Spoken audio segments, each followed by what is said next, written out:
Assalamualaikum warahmatullahi wabarakatuh. Bismillahirrahmanirrahim. Alhamdulillahi rabbil alamin, wassalatu wassalamu ala asyrafil mursalin Sayyidina Muhammadin wa ala alihi wa sahbihi ajma'in. Subhanaka la ilma lana illa ma 'allamtana innaka antal alimul hakim. Wa la hawla wa la quwwata illa billahil aliyyil azim. Kita pergi ke surat 198 tadi. Sebab nuzul bagi ayat 8 hingga 9 Suratul Mumtahanah. Sebab nuzul ayat ini maksudnya peristiwa yang boleh dijadikan sebab turun ayat. Sebab turun ayat tidak bermaksud ayat tak turun, dia turun selepas dari peristiwa ini untuk menjawab peristiwa ini. Tidak boleh dipahami begitu pada keseluruhannya. Kadang-kadang ada juga Nabi menunggu wahyu, kemudian ayat diturunkan untuk menjawab persoalan yang berbangkit.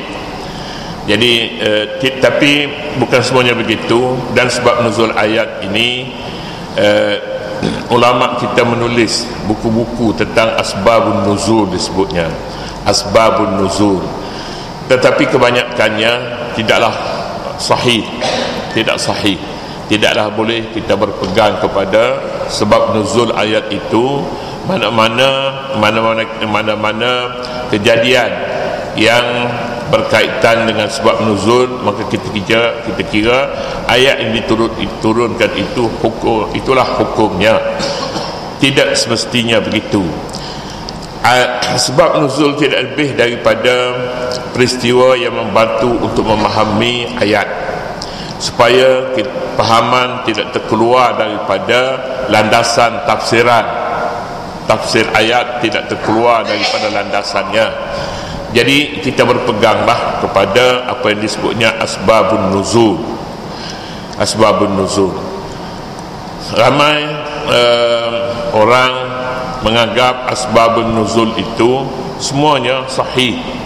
Tidak, pengarang asbabun nuzul ini diambil mana-mana peristiwa yang boleh dikaitkan dengan ayat, dimasuknya di bawah asbabun nuzul. Asbabun nuzul hanya yang sahih sahaja, seperti kaedah hadis lah.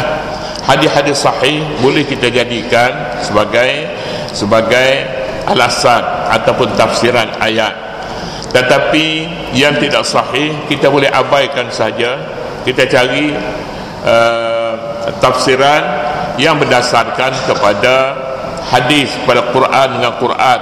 Itu tafsiran yang sebenarnya, tafsiran yang dijelaskan oleh Al-Quranul Karim sendiri yang sahih.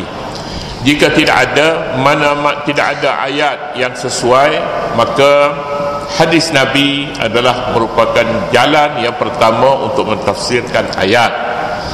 Tafsiran ayat tidak boleh sama sekali kita rujuk kepada akal kita.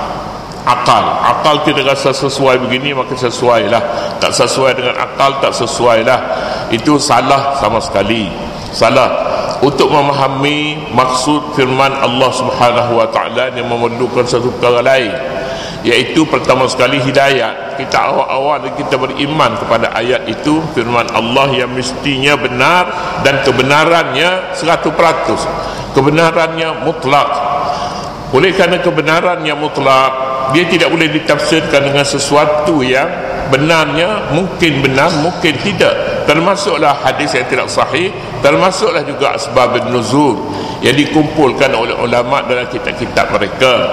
Dan kitab asbabun nuzul karangan Imam Suyuti, satu ada asbabun nuzul. Satu lagi asbabun nuzul karangan Allamah Al-Wahidi juga sama artinya tidak sahih. Diterjemahkan ke dalam bahasa Melayu, bahasa Indonesia, asbabun nuzul. Itu tidak boleh dijadikan, tidak boleh dimuktamadkan tafsiran ayat. Kita pergi kepada sababun nuzul ni pula. Imam Bukhari dan Muslim, dah cukup. cukup. Maknanya sebab nuzul ini mempunyai kekuatannya sendiri apabila Imam Bukhari dan Muslim meriwayatkan hadis ini. Imam Muslim dan Imam Bukhari dan Muslim mempunyai alasan-alasan yang diterima, disepakati oleh ulama bahawa kekuatan yang ada pada Imam Bukhari tidak boleh ditandingi sama sekali, tak boleh ditandingi. Oleh itu kita mengikuti satu jalan yang paling baik apabila kita menerima hadis Bukhari dan Muslim. Lebih-lebih lagi, maknanya apabila berkumpul dua ini satu jalan yang boleh kita kekalkan aliran pemikiran ulama silam. Kita boleh kekalkan apabila Bukhari kita pertahankan supaya kita pertahankan. Itulah dia jalan pemikirannya. Jalan pemikiran selama ini orang tak lawan Bukhari dan Muslim, orang tak pertikaikan. Kita nak berilah satu kekuatan yang tidak berulang dalam sejarah sampai kepada hari ini, tak berulang. Imam Bukhari orang Samarkand. Samarkand ni di nama apa? Samarkand lah, ya. Ada sebuah nama negeri saya tak nak sebut, bukan Azerbaijan. Kita pun dah pergi dah tempat tu, Samarkand. Daripada Samarkand ini orang Iraq pernah jemput Imam Bukhari yang terkenal dengan kepakarannya dalam ilmu hadis, jemput mari nak berguru. Tapi pada hari itu ahli-ahli hadis sebelum mereka jadikan guru, mereka uji dulu, benarkah dia alim. Lalu Imam Bukhari masuk dalam sebuah majlis. Mula-mula sekali dia berhadapan dengan guru-guru hadis yang ada di Iraq. Mereka campur adukkan antara matan dan sanad hadis. Beratus-ratus hadis dicampur, sanad ini diletak pada hadis ini, sanad itu diletak pada hadis ini. Dia tukar macam tu, dia kacau.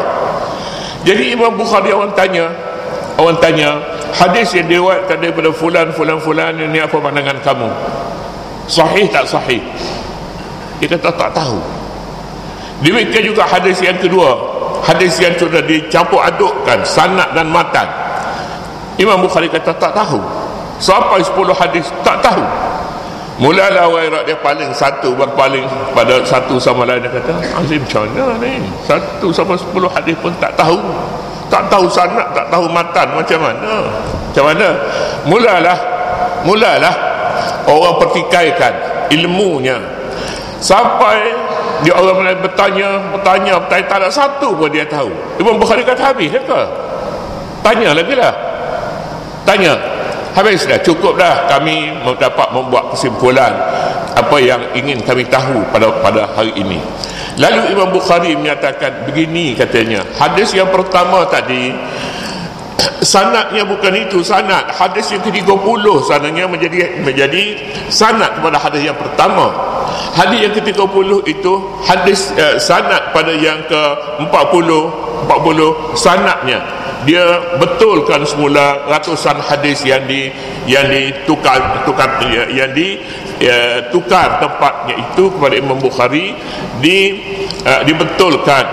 Barulah orang semua mengiling kepala, Datuk ni dia katanya dia hafal habis semua sanad-sanad orang ni.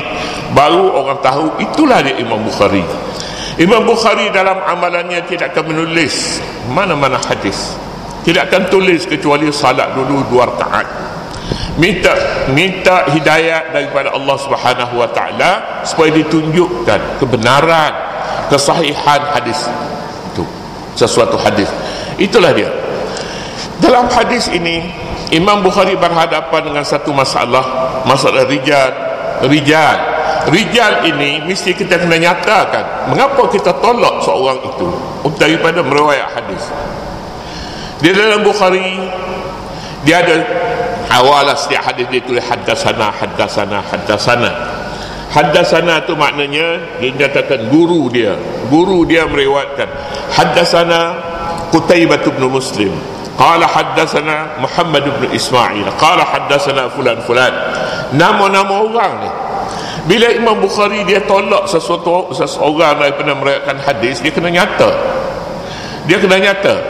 Ulama hadis pada ketika itu dia nyata kalau yang tak boleh diterima, dia ada 6 tahap. Salah satu tahapnya kazzab. Fulanun la yuktabu hadisu, orang ni tidak ditulis hadis dia, tak boleh diterima hadis dia. Orang ni pendusta, orang ni mungkar, orang ni layyin ni maknanya lembut sangat, ingatan dia salah, ingatan dia lembut. Ini yang benar yang tidak boleh ditulis. Tak boleh ditulis orang tu, tak boleh diterima. Imam Bukhari dia tidak guna perkataan kazzab. Ini salah lah nak kira-kiranya. Kita kata seorang tu kazzab, pendusta, mengumpat dia, kita berdosa, kita tuduh dia, kita sebutnya fulanun kazzab, fulanun yudallis, orang ini dia tipu guru, dia tidak guru dia, dikata guru dia. Ini melemahkan sesebuah hadis itu. Tapi Imam Bukhari selalunya disebut fulanun sakatu anhu. Orang ni orang diam, orang tak buka mulut tentang orang ni. Maknanya orang tak berani nak cakap pada dia ni. Tak berani nak cakap. Pasal dia pembohong pun dia, mungkar pun dia, ingatannya lemah pun ada pada dia. Jadi satu istilah yang ditulis oleh Bukhari, fulanun sakatu anhu, fulanun zahabu anhu. Lain-lain rijal, lain-lain orang, rijalul jarh wa ta'dil. Lain-lain orang dia tulis jelas fulanun siqatun kalau hak baik, fulanun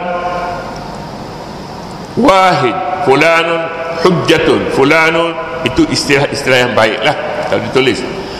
Imam Bukhari sebelum mati dia doa kepada orang yang tersentuh kerananya supaya orang itu maaf padanya, kerana tujuannya untuk mengekalkan hadis. Dia terpaksa menyebutkan orang yang layak dan tidak layak masuk dalam bidang ini, masuk dalam bidang hadis ini. Orang yang layak, layaklah. Orang yang tak layak, tak layaklah. Dia tahu orang itu boleh jadi mereka tersentuh.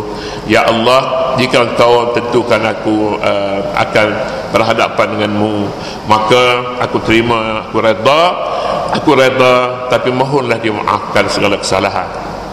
Pada malam hari raya, malam hari raya dia berdoa. Pada pagi hari raya Idul Fitri dia meninggal dunia.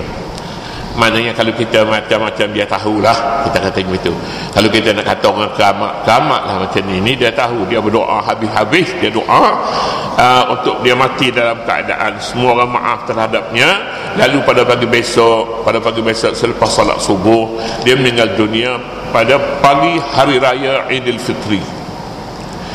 Itulah dia Imam Bukhari. Dia lain-lain lagi pun banyak cerita-cerita yang aneh yang menunjukkan kekeramatan beliau. Jadi ini Imam Bukhari. Sebab nuzul dia, sebab nuzul kita baca sikit. 2 hari dah tak boleh habis ni. Imam Bukhari dan Muslim menyatakan sebab nuzul ayat ini daripada Asma binti Abi Bakar radhiyallahu anhu.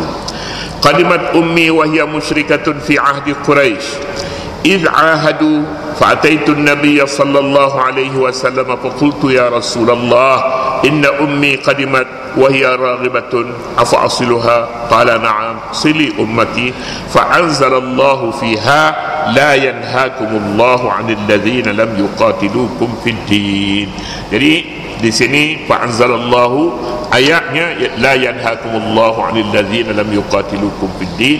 Tepatlah ayat ini, peristiwa ini menjelaskan tafsiran ayat la yanhakumullah. Kata Asma binti Abi Bakar, ibuku datang kepadaku pada zaman Quraisy. Pada zaman Quraisy, maknanya zaman Quraisy berkuasa di negeri Mekah. Ibunya bagaimana? Waktu mereka mengadakan perjanjian damai, sedangkan dia musyrikah, sedangkan dia yakni ibuku musyrik. Lalu aku tu Asma, aku datang kepada Nabi SAW dan bertanya, wahai Rasulullah, ibuku datang kepadaku sedangkan dia berkehendakkan sesuatu. Dia kata ibuku datang, dia mahukan sesuatu. Raghibatun maknanya mahukan sesuatu. Dia nak balik, dia nak beras, dia nak roti, dia nak makanan. Dia selalu datang begitu ibuku. Satu makna raghibah. Maknanya lagi raghibatun maknanya dia kasih kepada aku. Dia kasih kepada aku, selalu dia datang ibuku ni, ibu dia ni Fatih lah. Abu Bakar mempunyai 2 orang isteri. Satu lagi namanya Futailah, dia ada 2 orang anak. Satu lagi Ummu Ruman namanya, ada 2 orang anak. Ummu Ruman. Keempat orang anak ini lahir pada zaman jahiliah. Hadis riwayat menyebutkan, dan dia masing-masing dia diberi nama pada zaman jahiliah. Maknanya pada zaman jahiliah sebelum Islam, Aisyah juga termasuk salah seorang daripada 4 orang itu. Dia lahir sebelum hijrah. Katakanlah dia lahir sebelum hijrah ni, daripada awal hijrah hingga ke tarikh berhijrah. Sebelum hijrah, Nabi berada di Mekah selama 13 tahun. Ya, selama 13 tahun. Aisyah dah ada selama dalam tempoh 13 tahun. Kemudian Nabi SAW, Nabi meniduri Aisyah pada tahun kedua hijrah di Madinah. Pada tahun kedua hijrah. Jadi kalaulah 13 campur berapa, campur 2, maknanya 13, 14, 15 tahun paling tidaknya. Umur Aisyah 15 tahun pada Nabi, pada usia Nabi menidurinya. Jadi sudah balik, bukan 9 tahun. Itu pun atas dasar kita letakkan dia lahir pada awal hijrah. Tapi Abu Bakar menyatakan, aku namakannya sebelum hijrah. Pada masa jahiliah aku dah beri nama kepadanya. Maknanya dia tidak akan beri nama kepada anak yang belum lahir, anak yang sudah lahir. Jadi sebelum hijrah ke Makkah, hijrah ke Madinah 13 tahun. Aisyah lahir sebelum itu. Kalau 3 tahun sebelum bi'sah, sebelum kebangkitan Nabi, 3 tahun. Umur Nabi berada di Mekah, usia Nabi berada di Mekah 13 tahun. Aisyah, kita rasanya kalaulah dia lahir sebelum hijrah, mungkin 3 tahun campur 13 campur 2, berapa? 18 tahun. Itu kemungkinan 18 tahun. 18 tahun memangnya orang perempuan memang dia boleh kahwin daripada ketika itu. Usia yang biasa, bukan 9 tahun, bukan 6 tahun. Ini satu pandangan. Tapi nak sebutnya ni, dalam ilmu hadis dia ada disiplin dia. Disiplinnya ialah akal tidak boleh kita gunakan untuk menentukan hadis itu sahih tak sahih. Antaranya kita tentukan bahawa Aisyah tak menasabah tak menasabah, ini fikiran. Disiplin hadis tak boleh kita gunakan fikiran untuk kita nak bincang sebuah hadis sahih tak sahih. Akal ini masalah. Jadi kalau begitu jalan keluarnya kita nak sebut di sini, jalan keluar perbezaan manhaj, perbezaan disiplin ilmu berbeza. Ahli sejarah dia mempunyai disiplinnya, ahli hadis mempunyai disiplinnya. Sesuatu yang dipertahankan oleh ulama hadis mungkin tidak dipandang penting oleh ahli sejarah. Ahli sejarah boleh jadi dia boleh terima saja sejarah itu dari mana-mana, kemudian dikeluarkan sebagai satu kenyataan. Cara terima dari mana-mana bukan disiplin Imam Bukhari. Oleh kerana itu ahli hadis mempertahankan Nabi kahwin Aisyah ketika dia berusia 6 tahun. Nabi bina rumahnya, artinya Nabi meniduri Aisyah dalam usia 9 tahun. Itu yang sahih. Akal terimalah, tak terima pun tak apa, macam tu. Sebab itu disiplin kami, disiplin hadis. Disiplin itu terlalu rapuh. Pergi tanya orang, kemudian rekod itu sebagai fakta sejarah, itu salah. kata mereka. Jadi kita memikirkan perbezaan dua disiplin ini, sudah kita fahami bahawa disiplin sejarah tidak boleh diasaskan di dalam asas sebagai hukum. Kitab-kitab sejarah seperti Tabari, seperti macam-macam lagi Tabari, tak boleh dipakai sebab dia sejarah. Kitab sejarah asasnya dia tidak mempunyai sanad, tak mempunyai sanad, dan banyak lagi kitab-kitab sejarah yang ditinggalkan oleh ulama disebabkan mereka ahli sejarah yang bercampur aduk. Ada yang kukuh alasannya, ada yang tidak kukuh. Hadis, untuk mendapatkan sebuah hadis bukan satu perkara yang murah harganya. Kadang-kadang 40 tahun, 20 tahun baru dapat satu sanad hadis yang begitu lama disimpan. Jadi itu masalah yang kemudian timbul pada hari ini. Disiplin, perbezaan disiplin tidak boleh campur. Orang ahli sejarah dia tak boleh campur dalam bidang hadis. Orang bidang hadis dia menganggap disiplin sejarah disiplin yang tidak kukuh. Sebenarnya asas pembinaan ilmu sejarah itu sendiri. Sekarang itu dulu untuk pagi ini, dan kita akan sambung pula kepada hubungan orang Islam dengan kaum bukan Islam. Walaupun kita dah ulangi, kita dah perkatakan itu, kita tengoklah jika perlu kita sambung lagi tafsiran ayat ini. Jika tidak, kita pergi kepada ayat berikutnya. Allah Subhanahu wa taala a'lam. أعوذ بالله من الشيطان الرجيم بسم الله الرحمن الرحيم ربنا لا تزغ قلوبنا بعد إذ هديتنا وهب لنا من لدنك رحمة إنك أنت الوهاب ربنا اغفر لنا ولإخواننا الذين سبقونا بالإيمان ولا تجعل في قلوبنا غلا للذين آمنوا ربنا إنك رؤوف رحيم والحمد لله رب العالمين.